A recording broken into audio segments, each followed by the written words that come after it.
The upcoming Google Pixel 10 series is set to take a bold new direction, according to a recently leaked report. Instead of relying on Qualcomm or Samsung for its modem technology, Google has reportedly chosen MediaTek as its new partner. This unexpected move has left many tech enthusiasts surprised, especially those who anticipated Google sticking with Qualcomm, a long-standing leader in modem technology. For years, Qualcomm has been the dominant provider of modems for flagship Android smartphones, offering unmatched performance and reliability. Samsung, another significant player in the market, has often faced criticism for not quite matching Qualcomm's level of efficiency and connectivity. Google itself has historically relied on Samsung's Exynos modems for its Tensor-powered Pixel devices. This partnership made sense as Samsung has played a pivotal role in manufacturing Google's Tensor chips. However, it appears that Google is ready to move in a different direction for the Pixel 10 series. Reports indicate that Google has opted for MediaTek's unreleased T900 modem for its Pixel 10 lineup.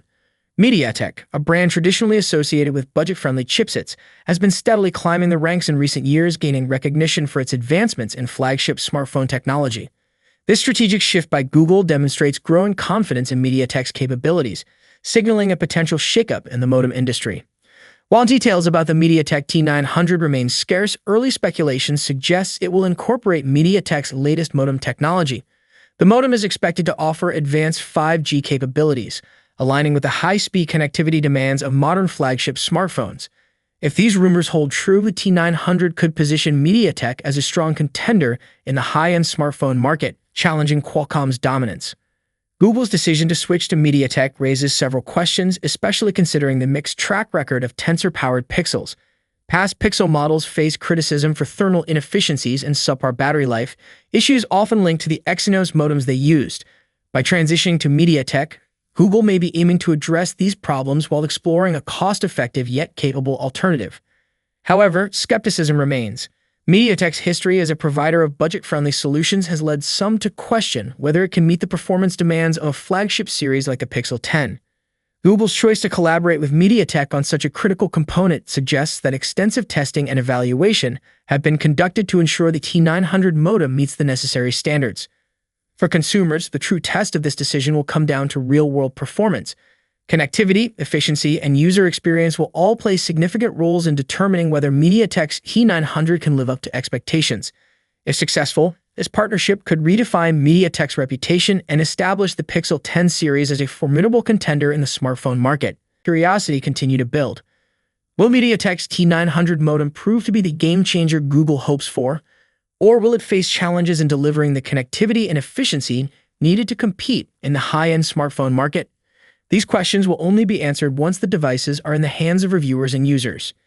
Stay tuned for more updates on this exciting development and the Pixel 10 series journey to market. Removed all doubts about a new Galaxy Z Fold model arriving this year. If the leaks hadn't convinced you yet, today's announcement confirms it. The Galaxy Z Fold Special Edition is real and it's arriving soon.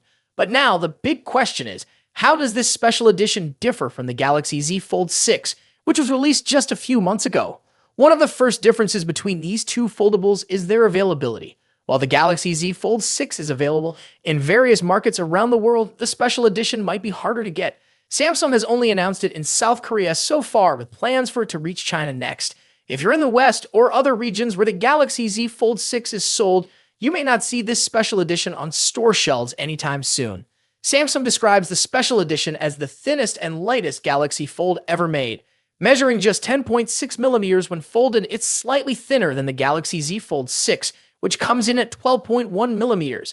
Additionally, it weighs 236 grams compared to the Fold 6 239 grams. Not a huge difference, but notable for those who prioritize portability. When it comes to dimensions, the special edition is wider than the Fold 6, both when folded and unfolded. This difference gives it a broader display, making it more user-friendly for those who are used to regular smartphones. The unfolded dimensions of the special edition are 157.9, 142.6 x 4.9 millimeters, while the Fold 6 measures 153.5 x 132.6 x 5.6 millimeters.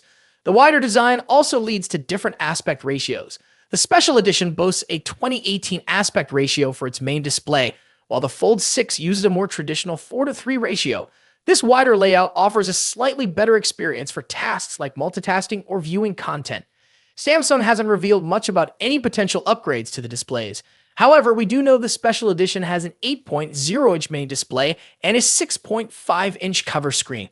In comparison, the Fold 6 has a 7.6-inch main display and a 6.3-inch cover screen. Both phones likely support 120Hz refresh rates, but Samsung hasn't confirmed this. In terms of durability, the special edition is made with Gorilla Glass Victus 2 for extra protection and features a distinctive stripe pattern on the back. Its frame is made from armor aluminum, ensuring it stays tough against everyday wear and tear. One surprising difference is the lack of S Pen support on the Galaxy Z Fold Special Edition. Samsung confirmed this on their South Korean store page. On the other hand, the Galaxy Z Fold 6 does support the S Pen, making it the better choice for fans of Samsung's iconic stylus, even though it requires a separate purchase and doesn't have a built-in slot for storage. If the S Pen isn't a priority for you, the Special Edition might still be appealing, but it's worth considering this omission before making a decision. Both phones pack serious power under the hood. They share the Snapdragon 8 Gen 3 for Galaxy chipset, which first appeared in the Galaxy S24 Ultra. This powerful chip ensures that both devices can handle demanding tasks with ease. However, the Special Edition stands out by offering 16 GB of RAM as standard, whereas the Fold 6 comes with 12 GB. This extra RAM helps the Special Edition manage tasks like Galaxy AI more efficiently.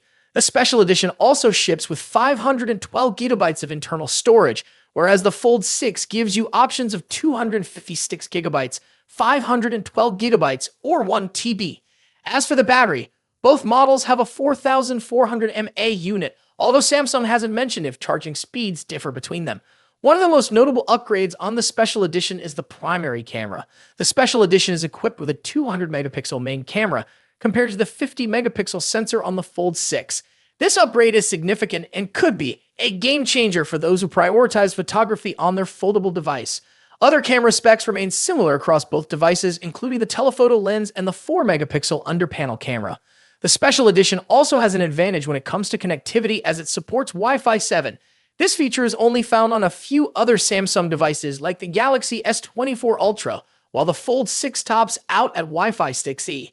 Now, what about the price? The Special Edition will cost approximately $300 more than the Fold 6. In South Korea, the Special Edition will be priced at around $2,789,601 or $2,036, while the 512 GB Fold 6 goes for $2,388,101 or $1,743. Ultimately, the Galaxy Z Fold Special Edition brings some exciting upgrades like a larger display, 16 GB of RAM, and a 200-megapixel camera. But if S Pen support is important to you, the Galaxy Z Fold 6 might still be the better choice. Either way, both of these foldables are top-tier devices, each with its own strengths.